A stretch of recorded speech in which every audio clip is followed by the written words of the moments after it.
ওই দিন জাহান্নামীদের চুলের গোছা ধরে, পা ধরে ধরে ফেরেশতারা টেনে টেনে নিয়ে জাহান্নামের মধ্যে নিক্ষেপ করবে। ওরা আফসোস করে বলবে, কেন আমরা দুনিয়ার মধ্যে আকাম কুকাম করলাম?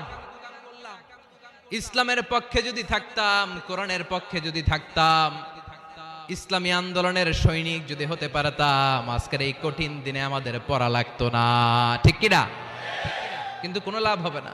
সেদিন তাদেরকে টেনে টেনে জাহান্নামের দিকে নিয়ে যাওয়া হবে। সুবহানাল্লাহ, আলহামদুলিল্লাহ, লা ইলাহা ইল্লাল্লাহ, সুবহানাল্লাহ, আলহামদুলিল্লাহ, লা ইলাহা ইল্লাল্লাহ, লা ইলাহা ইল্লাল্লাহু মুহাম্মাদুর রাসূলুল্লাহ সাল্লাল্লাহু